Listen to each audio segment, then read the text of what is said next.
رب العالمین والصلاة والسلام علی سید الانبیاء والمرسلین وعلی آلہ الطیبین الطاہرین واصحابہ واولیاء امتہ اجمعین اما بعد فاعوذ باللہ من الشیطان الرجیم بسم اللہ الرحمن الرحیم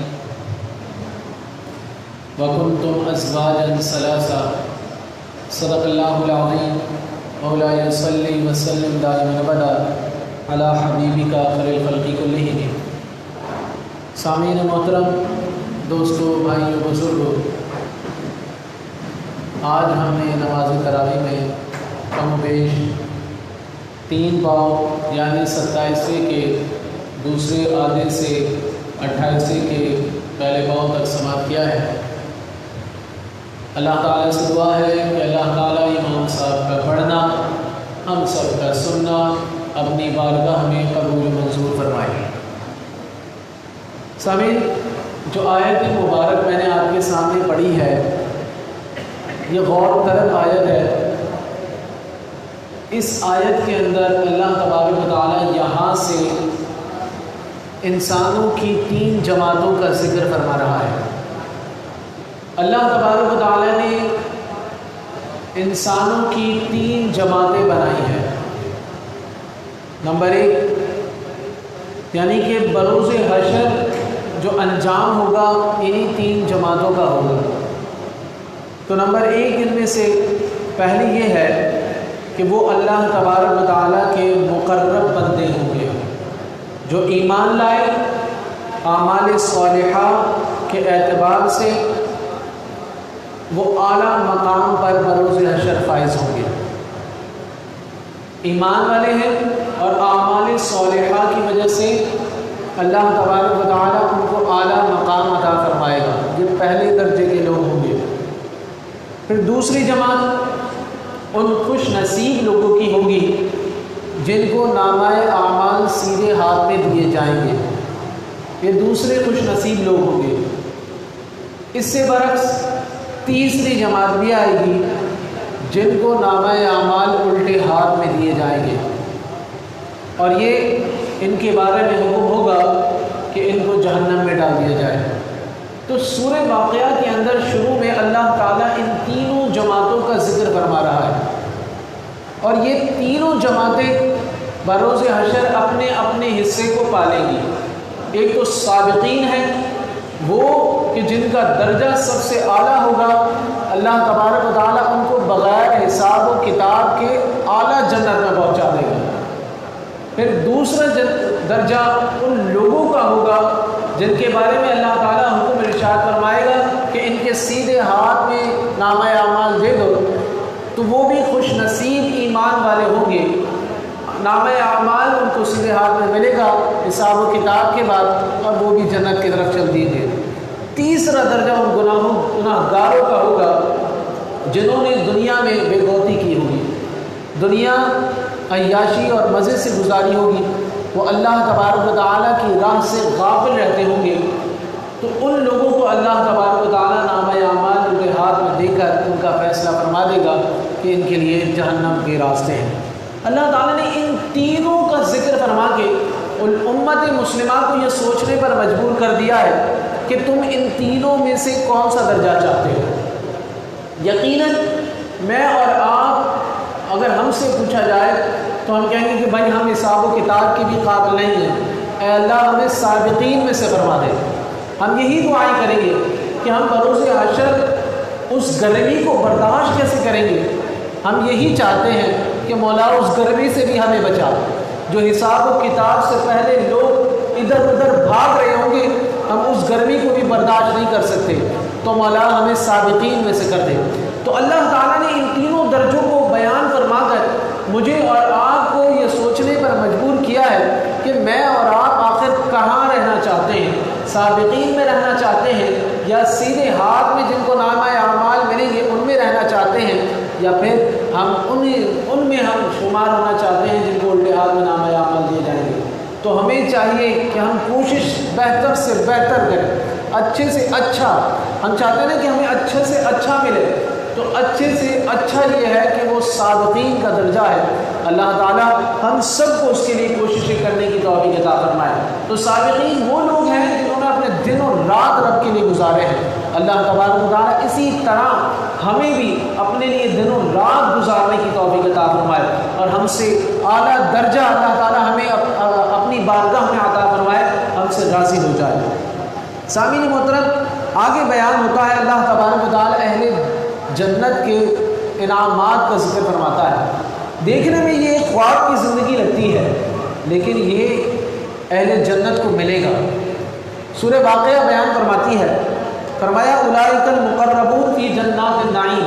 یہاں سے اہل جنت کے معاملات کا اللہ تعالیٰ بیان فرماتا ہے کہ اللہ تعالیٰ اہل جنت کو وہ عظیم نعمتیں، وہ باغات عطا فرمائے گا کہ اللہ تعالیٰ ان کو اونچی اونچی بیٹھک ان کو دے گا کہ وہ نشستیں ایسی ہوں گی کہ وہ اپنی اونچی نشستوں میں ایک دوسرے کو دیکھ رہے ہوں گے اور کمال انداز میں وہ ان تختوں پر بیٹھے ہوں گے، ان نشستوں پر بیٹھے ہوں گے، بادشاہت کی زندگی ہوگی۔ یہ جنت کا ذکر ہو رہا ہے اور فرمایا کہ پھر شراب و غلماں کے مزے اور پھر پھل اور پرندوں کا گوشت انہیں دیا جائے گا اور وہ اسے آرام سے سکون سے کھائیں گے۔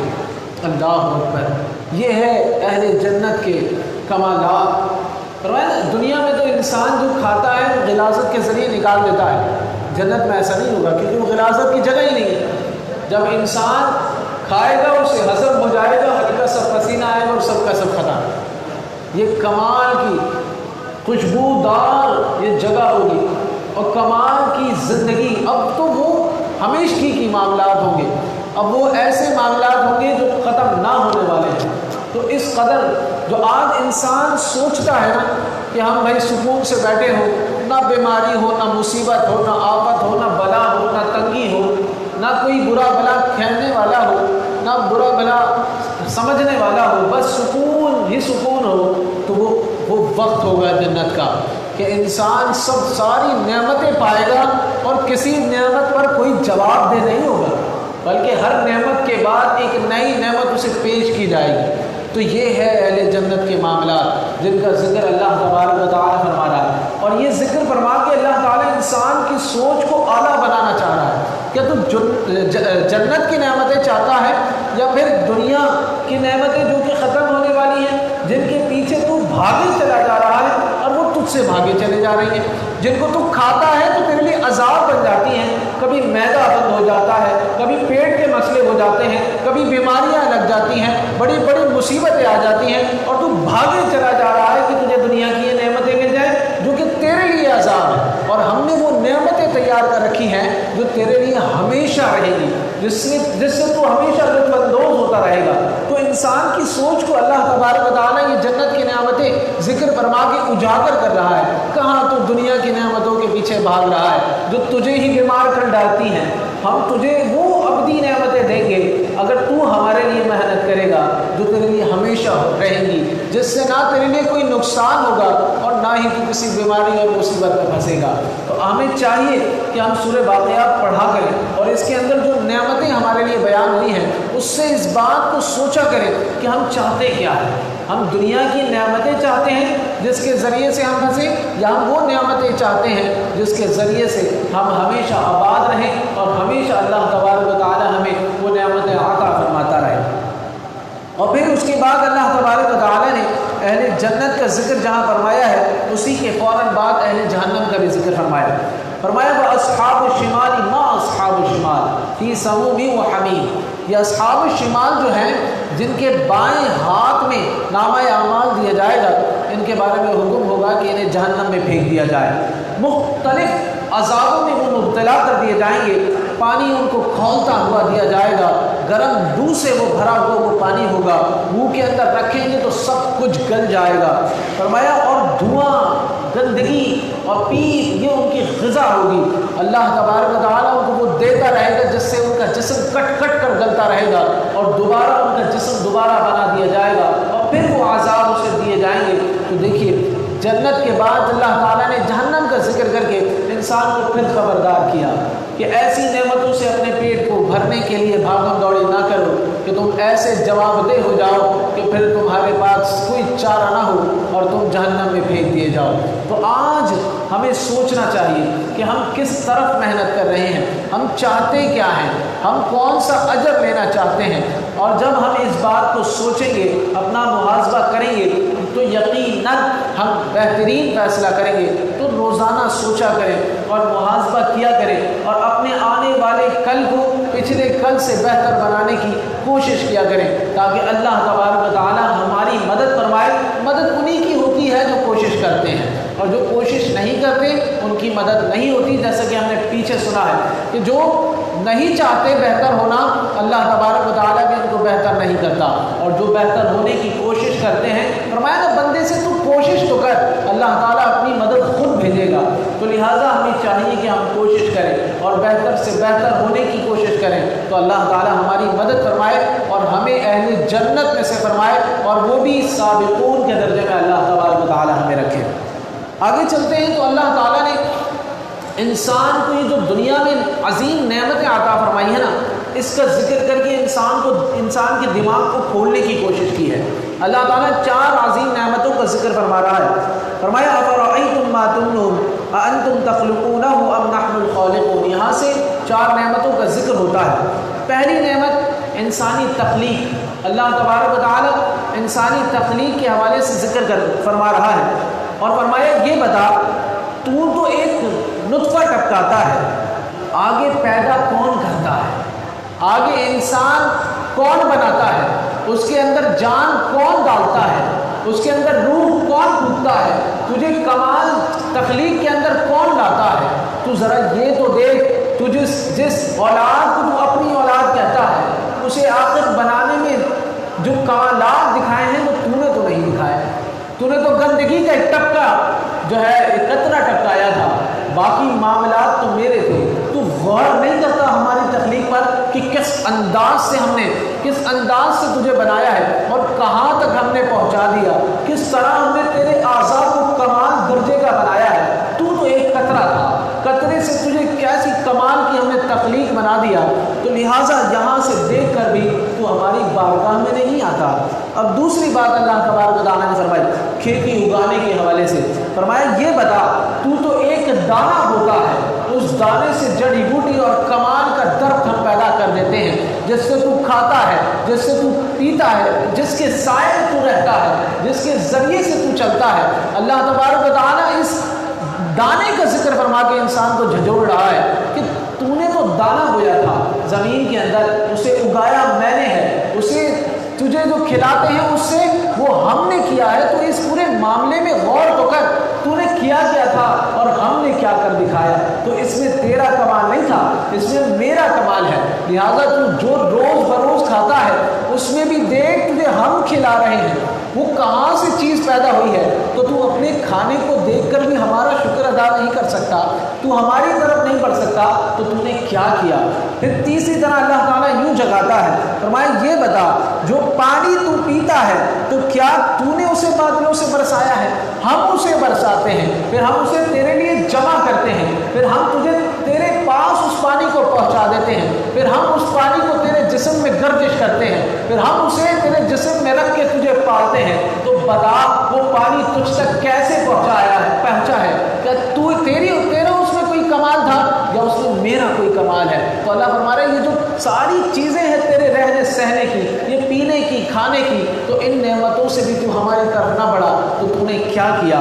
پھر آخری نعمت کا ذکر ہوتا ہے، اچھا یہ بتا جو آگ تو جلاتا ہے یہ کیسے جلاتا ہے، یہ کس انداز سے تو جلاتا ہے۔ یہ درخت تو ہم نے اگایا تھا جس سے تو تیلی بنا کر آگ جلاتا ہے۔ اگر تیرا اس میں کوئی کمال ہے تو بتا، نہیں بلکہ میرا اس میں کمال ہے کہ میں نے تجھے رہنے کے لیے، چلنے کے لیے، پھرنے کے لیے، روشنی کے لیے ہر طرح سے ہم نے تجھے سکون عطا فرمایا ہے۔ لہٰذا تو ہماری نعمتوں کی طرف کیوں نہیں بڑھتا؟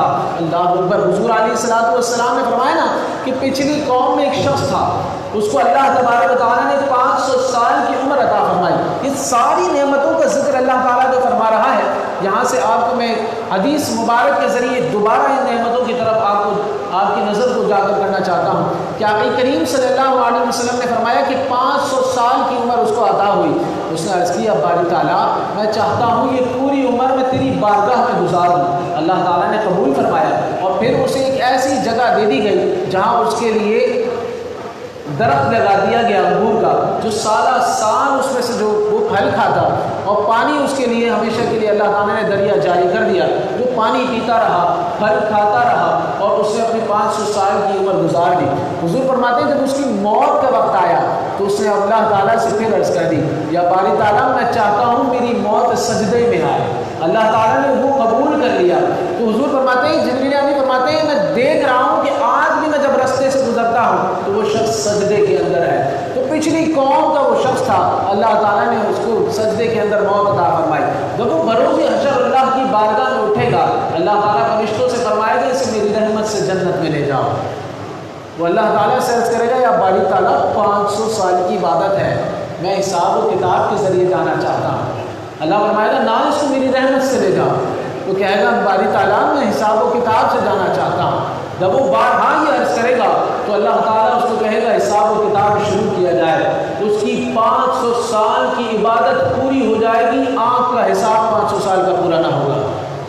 اللہ تعالیٰ فرمائے گا ابھی تو بقیہ نعمتیں باقی ہیں، ہم نے تجھے کھلایا، ہم نے تجھے پلایا، یہ آزاد دیے، ہر چیز ہمیں دی، لہٰذا ابھی تو حساب و کتاب باقی ہے، اعمال تیرے تباہ ہو گئے، ختم ہو گئے، لہٰذا اس کو اٹھاؤ اور اٹھا کر جہنم میں پھینکا۔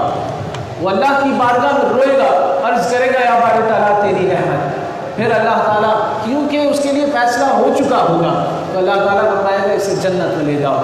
تو یہاں یہ بتانا مقصود ہے دوستو، اگر ان نعمتوں کے ذریعے بھی ہم اللہ تعالیٰ تک نہیں بڑھے تو بروز حشر یہ نعمتیں ہمیں پھنسا دیں گی۔ فرمایا نا انسان کو جما کر کھڑا کر دیا جائے گا اور اس کی زبان کو تالے لگا دیے جائیں گے، پھر یہ اعضاء بولیں گے، پھر وہ جگہیں بولیں گی جہاں اس نے جو جو عمل کیا تھا، جب باری تعالیٰ اس نے تیری نعمتوں کا غلط استعمال کیا، وہ تمام چیزیں اسے چھوڑیں گے نہیں جو اللہ تبارک و تعالیٰ نے اسے عطا کی ہیں۔ لہٰذا ہمیں چاہیے دوستو جو ہم کھا رہے ہیں، جو ہم پی رہے ہیں، ہماری زبان، ہمارا اعضاء اللہ کے شکر سے کبھی خاموش نہ ہو۔ اللہ تعالیٰ کا شکر جتنا زیادہ ہم ادا کریں گے یہ اعضاء ہمارے سلامت رہیں گے اور یہ تمام چیزیں ہمیں ملتی رہیں گی اور یہ نعمتیں اللہ تبارک و تعالیٰ کی بارگاہ میں ہمیں شرمندگی سے محفوظ فرما لیں گی۔ تو اللہ تعالیٰ نے بھی یہاں یہی ذکر کیا ان 5 نعمتوں کو ذکر کر کے کہ تم میری طرف کیوں نہیں بڑھتے؟ یہ ساری چیزیں جب میری ہیں، یہ میرا حساب و کتاب میں تمہارے لیے ہیں، اگر تم چاہتے ہو میری بارگاہ میں بچ جاؤ تو تم جو بھی چیز استعمال کر رہے ہو، جس چیز میں بھی تم رہ رہے ہو، جہاں بھی تم رہ رہے ہو، تم میرا شکر ادا کیا کرو۔ تو ہمیں چاہیے کہ ہم غور کریں یہ جتنی نعمتیں ہیں اس میں ہماری کوئی کاریگری ہے ہی نہیں، یہ سب کچھ اللہ تعالیٰ کا دیا ہے اور ہمیں اللہ تعالیٰ کی بارگاہ میں ان کے ذریعے سے بڑھنا ہے۔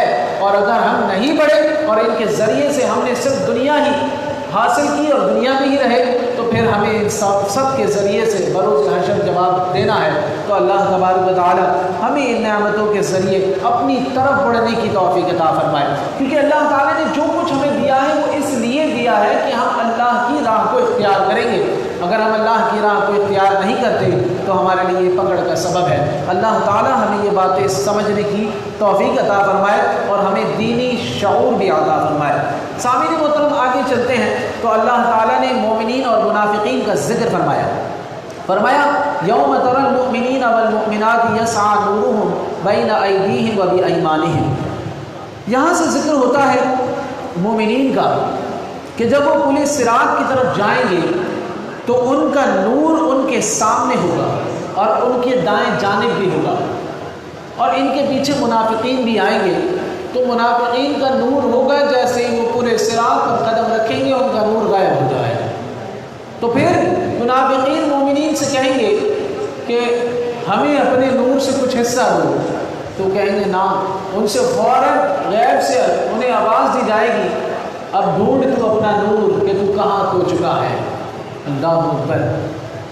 اسلام نور ہے دوستو، ایمان کے تقاضوں کو جس نے پورا نہ کیا بروز حشر وہ اس نور کو ڈھونڈے گا۔ آج میں اور آپ کن تقاضوں کو پورا کر رہے ہیں، کن احکامات کو پورا کر رہے ہیں؟ ہم کہاں سے ڈھونڈیں گے پل صراط اور اس نور کو جو اللہ تبارک و تعالیٰ جن کے ذریعے سے پل صراط پار کرا رہا ہوگا؟ ہم نے سنا نا جو جتنا کامل ایمان والا ہوگا وہ اتنی تیز جائے گا. یہی بات ہے نا, اس کے نور کی روشنی اتنی تیز ہوگی کہ وہ اسے تیزی سے پل صراط پار کرا دے گی. اور جو ایمان کا کمزور ہوگا وہ اتنا ہی زیادہ تکلیفات میں ہوگا. اور پھر منافق کیا کرے گا؟ جس کے پاس نور ہی نہیں ہوگا وہ پل صراط کو کیسے پار کرے گا؟ یقیناً وہ گر جائے گا. تو اللہ تعالیٰ نے اس بات کو ذکر کر کے یہ فرمایا ہے کہ تم کہاں ہو, کس نور کو جمع کر رہے ہو, کون سے نور کو اپنے پیٹ میں بھر رہے ہو. کہیں ایندھن تو نہیں ہے یا نور ہے. تو آج ہمیں ایمان کو مضبوط کرنا ہے دوستوں. جس مقصد کے لیے ہم دنیا میں اتارے گئے ہیں اس نور کو حاصل کرنا ہے, معرفت الہی کو حاصل کرنا ہے. یہی زندگی کا مقصد ہے. اللہ تعالی ہمیں یہ باتیں سمجھنے کی توفیق عطا فرمائے اور اپنی قربت کی طرف بڑھنے والا بنائے. اب دوستو آگے جو بات ہونے جا رہی ہے یہ اتنی کمال کی بات ہے. سورہ مجادلہ میں آپ کے سامنے پیش کروں. یہ 28 پارے کی یہ بڑی غور طلب بات ہے اور بڑے عشق کی بات ہے. سورہ مجادلہ کے معنی بحث کرنا ہے. مجادلہ کے معنی بحث کرنا ہے. پہلی آیت میں اس مباحثے کا ذکر ہے. یہ حضرت خولہ بنت ثعلبہ نے حضور علیہ السلام کی بارگاہ میں آ کر عرض کی تھی. یہ اس کا ذکر ہے. اچھا, سورہ مجادلہ کے اندر جو ذکر آئے ہیں وہ بھی سن لیں. ایک تو یہ جھگڑے کا ذکر جو کمال کی بات ہے ابھی میں آپ کے سامنے کروں گا تو مجھے توجہ چاہیے ہوگی. دوسری زہار کا حکم. تیسرا اللہ تعالیٰ نے احکامات کے حوالے سے بھی بیان فرمایا. منافقین کا بھی ذکر ہوا اس صورت میں اور یہودیوں کی سرگوشی کے بارے میں بھی ذکر ہوا اور مجلس کے آداب بھی بیان ہوئے اور منافقین کی حقیقت بھی بیان ہوئی. تو سب سے پہلے جو سورہ مجادلہ میں بات کی جا رہی ہے وہ غور طلب ہے, مجھے بالکل آپ کی توجہ چاہیے ہوگی. وہ یہ ہے کہ فرمایا قد سمع اللہ قول التی تجادلک فی زوجها وتشتکی الی اللہ. ایمان کا اصل مقصد بیان ہونے جا رہا ہے. حضرت خولہ بنت ثعلبہ رضی اللہ تعالی عنہا حضور کی بارگاہ میں آئیں. وجہ کیا تھی؟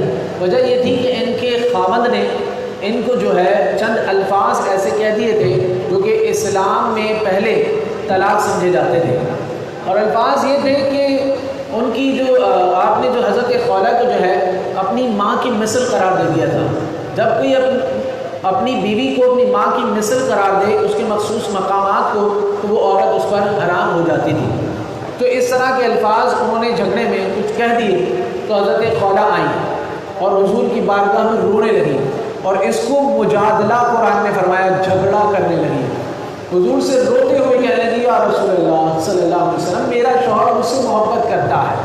انہوں نے غلطی سے کہہ دیا یا رسول اللہ میرے بچے جوان ہو چکے ہیں, میرا باپ میرے گھر میں کوئی نہیں ہے, میں کہاں جاؤں گی, حضور کچھ فرمائیے. وہ روتی تھی, حضور سے عرض کرتی تھی اور نگاہیں رب کی طرف اٹھاتی تھی, اے اللہ کوئی حکم پیش کر دے, یا رسول اللہ کچھ فرمائیے, اے اللہ کوئی حکم پیش کر دے, یا رسول اللہ نظر کرم فرمائیے, اے اللہ کوئی حکم پیش کر دے, یا رسول اللہ نظر کرم فرمائیے, اے اللہ کوئی حکم پیش کر دے. اس انداز میں روتی تھی. فرمایا نا کہ آقا کا دامن پکڑ کر رب کی بارگاہ میں نگاہ کرنا. اللہ تعالیٰ نے ان کے لیے نئی شریعت کا اعلان کر دیا, ان کے لیے نئے مسئلے کا اعلان کر دیا. وہ یوں روتی تھی یا رسول اللہ نظر کرم فرمائیے, اے اللہ یا رسول اللہ نظر کرم فرمائیے. ہمیں جو فرمایا نا کہ بندے کو حضور کی بارگاہ کو کیسے تھامنا چاہیے اور رب کی بارگاہ میں کیسے عرض کرنا چاہیے وہ حضرت خولہ نے کر کے دکھایا. اور قرآن نے اس کو واقعے کو بیان کر کے امت مسلمہ کو سمجھا دیا. تمہارا کوئی بھی بڑا مسئلہ ہو میرے آقا کے دربار میں رونا شروع کرنا, حضور سے کہنا حضور نظر کرم فرمائیے, اور نظر تمہاری رب کی طرف ہو. جب تم حضور کے دامن کو پکڑو گے اور آنسو نکالو گے رب کو دیکھتے ہوئے تو اللہ تعالیٰ تمہارے سامنے پہاڑ کیوں نہ ہو, اللہ تعالیٰ اس کو ریزہ ریزہ کر کے تمہارے لیے راستے نکالے گا. تو یہی ہوا, وہ روتی تھی, رو اور حضور کی بارگاہ میں جھگڑا کر رہی تھی. حضور فرمانے لگے اے خولہ معاملہ یہ ہے کہ طلاق واقع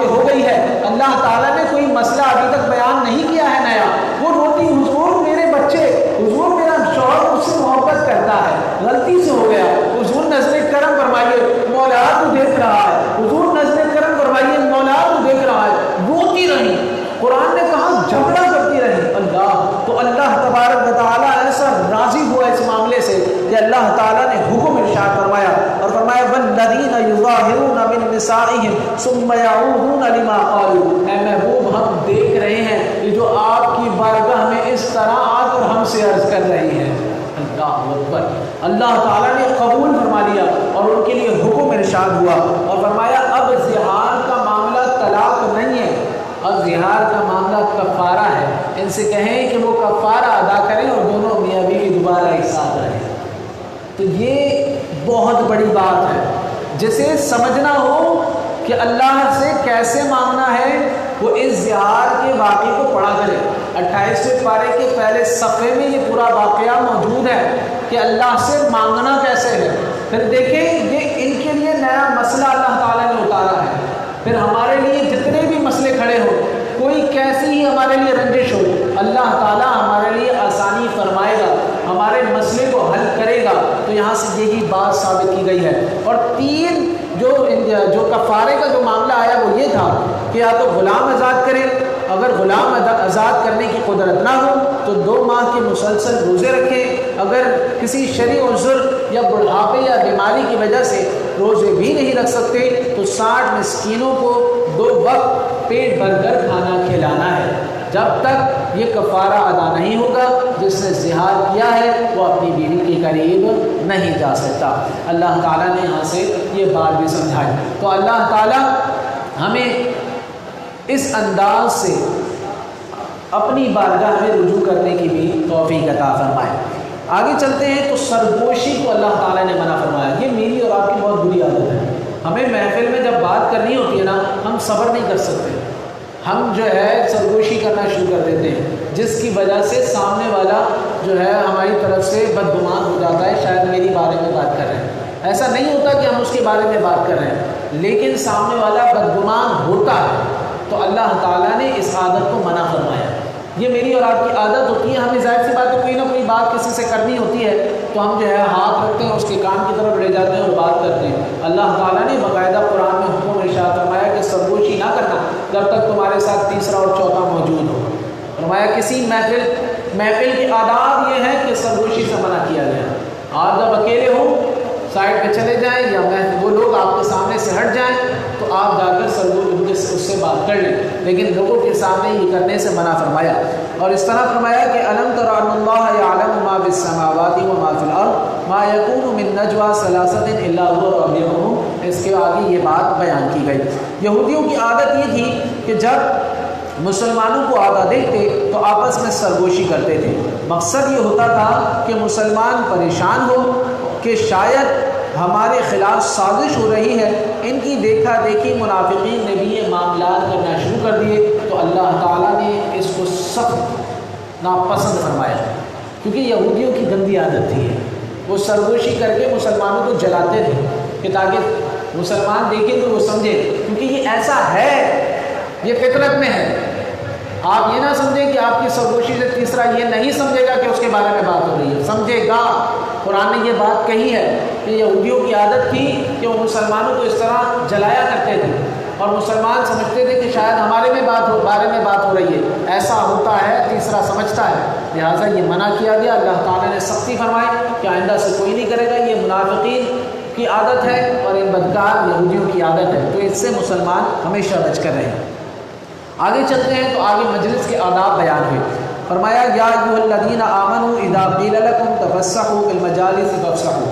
یہاں سے بیان ہوا کہ نبی کریم صلی اللہ علیہ وسلم، اب یہ بھی بڑے کمال کی بات ہے، نبی کریم صلی اللہ علیہ وسلم ایک مرتبہ صفحہ چبوترے پر موجود تھے تو کچھ اکابر صحابہ کرام یعنی جنہوں نے بدر کے اندر حصہ لیا تھا وہ اکابرین صحابہ کرام تشریف لائے، جگہ نہیں تھی تو حضور نے دوران خطبہ فرمایا بیان کرتے ہوئے کہ سمٹ جاؤ۔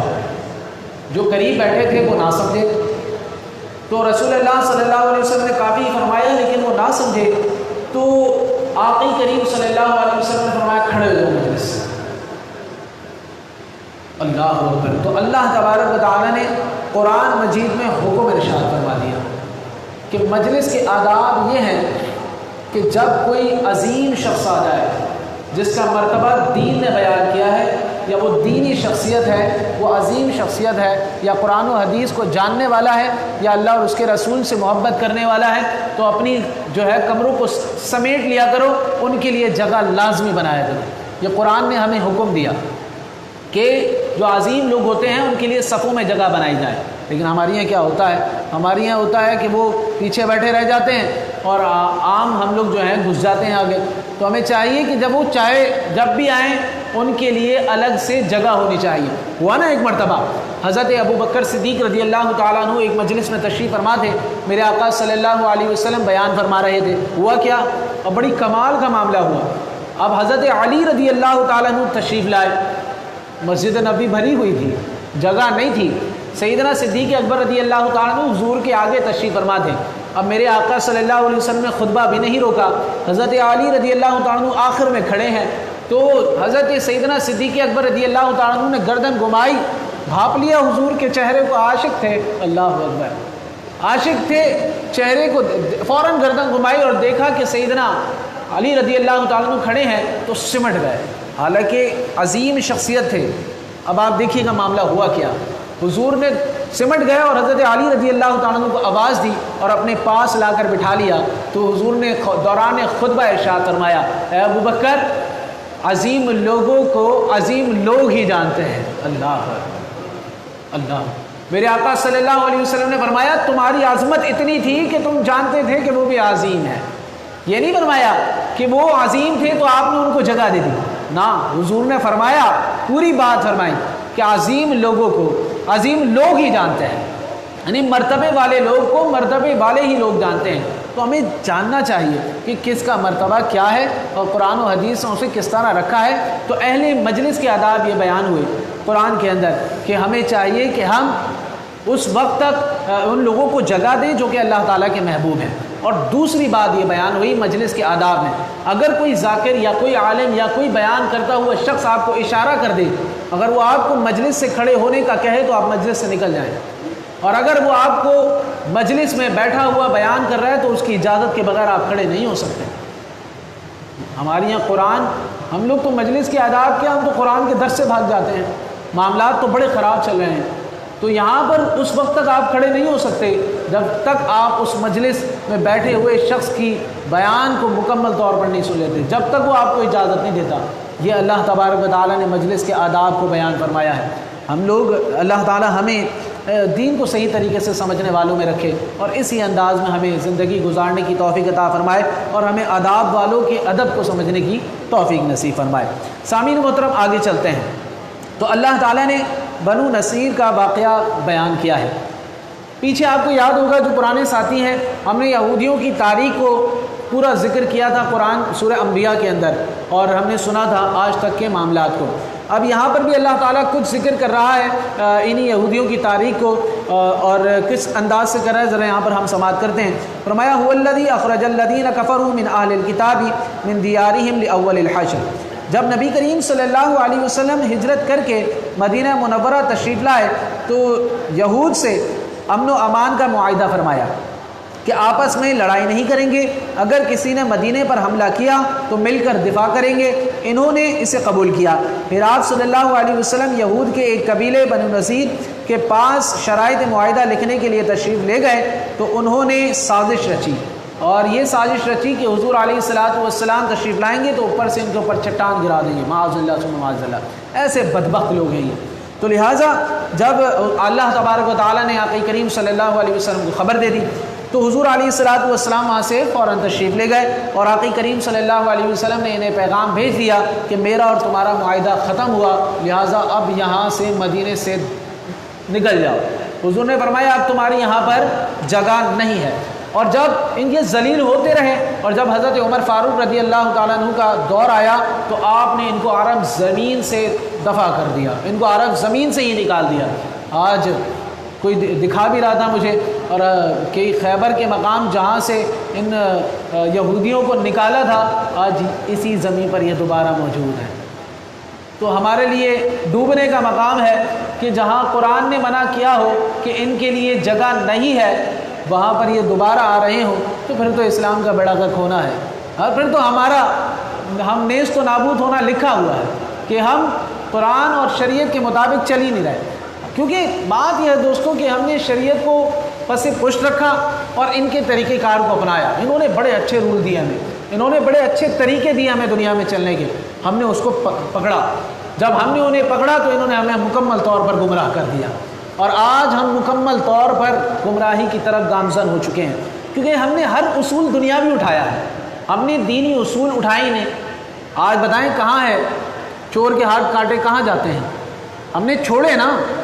آج کہاں شریعت کے معاملات پر ہم دین لین کے معاملات کر رہے ہیں, کہاں ہمارے یہاں جو ہے شریعت کے کسی معاملے پر عمل کیا جاتا ہے. ہم مانتے ہی نہیں ہیں, ہم کہتے ہیں نا بابا کون عمل کرے, اس میں تو ہمارا نقصان ہے.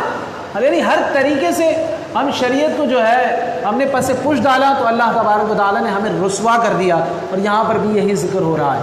آج یہ لوگ ہمارے اوپر جو قابض ہو چکے ہیں وہ ہمارے شریعت کے معاملات چھوڑنے کی وجہ سے. اگر آج پھر ہم شریعت کو مضبوطی سے تھام لیں, قرآن و حدیث کو فرداً عمل کریں, ہم دوسرے کی گریبان میں بہت جاتے ہیں.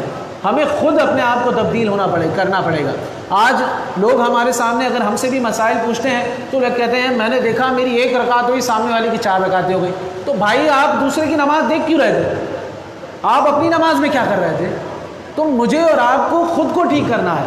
جب میں ہی ٹھیک نہیں ہوں تو میں سامنے والے کو ٹھیک کیسے کر سکتا ہوں؟ مجھے اپنے عمل کو اتنا بہتر کرنا ہے کہ اللہ تبارک و تعالیٰ میرے فیض سے میرے درمیان والے کو اس کا فیضان عطا فرمائے. فرمایا نا جب ایک بات تقوی شخص ہوتا ہے تو اللہ تبارک و تعالیٰ کئی ہاتھ تک اس کے پڑوسیوں کو اس کا فیض عطا فرماتا ہے, کئی ہاتھ تک چاروں اطراف میں. اور فرمایا جب کوئی بات تقوی شخص ہوتا ہے تو کئی اولاد تک اللہ تعالیٰ اس کا فیضان عطا فرماتا ہے. تو مجھے اور آپ کو فرداً ٹھیک ہونا پڑے گا. جب میں اور آپ فرداً ٹھیک ہوں گے تو اللہ تبارک و تعالیٰ ہم سے معاشرہ بنائے گا اور ہمیں ہی چنے گا ان لوگوں کو نیست و نابود کرنے کے لیے. تو اللہ تعالیٰ ہمارے دل کے حال کو بدل دے, ہمارے دل کو اسلام کی طرف گامزن فرما دے. اس قرآن کے تبسم سے, آج کی رات کے تبسم سے اللہ تبارک و تعالیٰ ہمارے دل کو اسلام کی طرف راغب کر دے, اور اسلام پر جینا اور اسلام پر عمل کرنا اور اسلام کے طریقہ کار پر اللہ تبارک و تعالیٰ ہم سب کو موت نصیب فرمائے. صحابہ کرام آگے چلتے ہیں تو آخری ایک اور بات, پھر اس کے بعد آج کی نشست کا اختتام ہوگا. تو آگے اللہ تبارک و تعالیٰ نے صحابہ کرام کے ایثار یعنی ان سے ان کی جو محبتیں تھیں ان کا ذکر فرمایا, اور اس امت کو اجاگر کیا کہ دیکھو ایسی محبتیں پھیلاؤ نا. اب معاملہ کیا ہے؟ فرمایا والذین تبوأوا الدار والایمان من قبلہم یحبون من ہاجر الیہم. اللہ تبارک و تعالیٰ یہاں پر انصار صحابہ کرام کی محبت جو مہاجرین سے تھی اس کا ذکر فرما رہا ہے. معاملہ یہ کچھ یوں تھا کہ جب ہجرت کر کے آئے مکہ سے, مہاجر تھے مدینے, تو انصار صحابہ کرام نے ان لوگوں کو اپنے گھروں پر رکھا. بتائیں نا کون رکھے گا؟ آج تو ہم کسی کو دینے سے ہماری جان نکل جاتی ہے. یہاں پر صحابہ کرام نے حضور کو جب دیکھا, ٹھیک ہے نا, حضور کی اونٹنی جہاں رکی تھی وہ واقعہ سنا ہے نا, ان انصاری صحابی کے گھر حضور نے آرام فرمایا, اور باقی تمام صحابہ نے سب کو اپنا بھائی بنا لیا اور کہا ہمارے گھر رکو گے. کسی کی گھر میں بیویاں تھیں, معاملات تھے, لیکن عشق کیا تو اللہ تبارک و تعالیٰ نے اس عشق کو یہاں بیان کیا. فرماتے ہیں کہ شخصیت آ گئے اور انہوں نے حضور علیہ الصلوۃ والسلام سے عرض کیا رسول اللہ بھوکا ہوں. تو میرے آقا صلی اللہ علیہ وسلم نے فوراً اپنی ازواج مطہرات سے پوچھا کچھ کھانے کو ہے؟ تو کچھ نہیں تھا. تو اتنے میں ایک انصاری صحابی آئے, عرض کی آپ کیا سمجھتے ہیں کہ انصاری صحابہ کے پاس مال تھا؟ مال نہیں تھا, جتنا تھا وہ سارا حضور کی بارگاہ میں خرچ کر دیا کرتے تھے, لیکن جان سے قبول کیا تھا اپنے بھائیوں کو, مہاجرین کو. اب ایک انصار کا واقعہ اسی کی تفسیر میں لکھا ہے کہ انصار کو یہ نہ سمجھے کہ انصار بھی بڑے مالدار تھے, یہاں پر یہی ذکر لایا گیا ہے. تو حضرت فرماتے ہیں کہ معاملہ کچھ یوں تھا کہ وہ ان صحابی نے جب عرض کی تو آقا کریم صلی اللہ علیہ وسلم نے گھر میں دیکھا کچھ نہیں ہے, کہ اتنے میں ایک انصاری صحابی تشریف لے آئے. تو حضور سے عرض کرنے لگے یا رسول اللہ ان کی مہمان نوازی میں کروں گا. آقا بڑے راضی ہوئے, بڑے خوش ہوئے. وہ ان کو اپنے گھر لے گئے, گھر لے کر گئے, اپنی زوجہ سے پوچھا کچھ کھانے کو ہے؟ کہا تھوڑا سا ہی ہے, بچوں کے لیے رکھا ہوا ہے, کیا کرنا ہے؟ کہا حضور نے ایک مہمان بھیجے ہیں, ان کو بھوکا نہیں سلا سکتے, لہٰذا شام ہونے کا انتظار کرو, بچوں کو سلا دینا بہلا بسلا کر, انہیں کسی بھی طریقے سے سلا دینا, کیونکہ حضور کے مہمان ہیں, ان کو بھوکا نہیں رکھ سکتے. لہٰذا یہ بچے جب سو جائیں تو آپس میں ایک ترکیب چلی, اللہ کہا کھانے کو نہیں ہے، ہم بھی ایک رات جو ہے بھوکے رہ لیں گے، تھوڑا سا ہے ہم بھی بھوکے رہ لیں گے۔ کرنا کچھ یوں ہے کہ جیسے ہی وہ ہمارے کھانے کے ساتھ بیٹھیں، ہم نے جو ہے پلیٹ لینی ہے اور ان کے سامنے اس پلیٹ کو کھٹ کھٹ کرتے رہنا ہے اور چراغ کو بجھا دینا ہے تاکہ وہ سمجھیں ہم بھی کھا رہے ہیں اور وہ بھی تسکین سے کھانا کھا لیں۔ بتائیں کون کرے گا؟ کون کرے گا؟ میرے اور آپ کے اندر اتنا جگرا تو نہیں ہے کہ بچوں کو بھی سلا دیں اور ہم بھی اس طرح بھوکے رہ لیں۔ اللہ اکبر، حضور کے مہمان تھے نا، حضور کے مہمان تھے، اسلام والے تھے، ایسی خدمت کر کے دکھائی۔ اللہ اکبر، اس طرح رات گزری، صبح حضور کی بارگاہ میں ساتھ پہنچ گئے۔ اب آقی کریم صلی اللہ علیہ وسلم نے ان کی طرف دیکھا اور فرمایا اللہ تعالیٰ تیرے رات کے معاملات کو دیکھ کر تجھے پسند فرما رہا تھا۔ اللہ اکبر، اللہ تبارک و تعالیٰ نے تیرے رات کے معاملے کو دیکھ کر تجھے بڑا پسند فرمایا۔ حضور نے بھی اعلان فرما دیا، یہ خوشی بھی کیسی خوشی ہوگی کہ اللہ تعالیٰ بھی قرآن کی آیات میں ان کا ذکر فرما رہا ہے اور میرے آقا صلی اللہ علیہ وسلم بھی اس طریقے کو پسند فرما رہے ہیں اور اللہ تبارک و تعالیٰ بھی اس طریقے کو پسند فرما کر اپنے محبوب کو ذکر کر رہا ہے۔ تو یہ کیسی رضا ہے جو صحابہ کرام لے گئے۔ تو ہمیں بھی چاہیے کہ مہمان نوازی ہو یا کسی کا خیال کرنا ہو تو اس طریقے سے محبت کی جاتی ہے، اس طریقے سے جوابات دیے جاتے ہیں، اس طریقے سے خیالات کیے جاتے ہیں۔ تو اللہ تبارک و تعالیٰ ایسا دینی جذبہ ہم سب میں پیدا فرمائے، ایسی محبت ایک دوسرے سے ہم سب میں پیدا فرمائے، ایسا ایک دوسرے کا خیال کرنے کی اللہ تبارک و تعالیٰ ہم سب میں جستجو پیدا فرمائے۔ اللہ تعالیٰ سے دعا ہے جو کچھ ہم نے سماعت کیا اس سب کا فیضان اللہ تبارک و تعالیٰ ہم سب کے قلب میں پیدا فرمائے اور قرآن مجید کے مطابق زندگی گزارنا، اس کے مطابق عمل کرنا، اسے آگے پھیلانا اور اس کے مطابق اللہ تبارک و تعالیٰ ہم سب کو موت نصیب فرمائے۔ الحمدللہ رب العالمین والصلاة والسلام علی سید الانبیاء والمرسلین وعلی آلہ واصحابہ اجمعین۔ اللہم ربنا آتنا فی الدنیا حسنۃ وفی الآخرۃ حسنۃ وقنا عذاب النار۔ اللہم انت السلام ومنک السلام والیک یرجع السلام، حینا ربنا فی السلام وادخلنا دار السلام، تبارکت ربنا وتعالیت یا ذا الجلال والاکرام۔ اللہم اغفر وارحم وانت خیر الراحمین، اللہم رب ارحمہما کما ربیانی صغیرا، اللہم اعنی علی ذکرک وشکرک وحسن عبادتک، اللہم انت حسنت خلقی فحسن خلقی، یا مقلب القلوب ثبت قلبی علی دینک، یا مقلب القلوب ثبت قلبی علی دینک، یا مقلب القلوب ثبت قلبی علی دینک، وصلی اللہ تعالی علی خیر خلقہ محمد وعلی آلہ واصحابہ اجمعین۔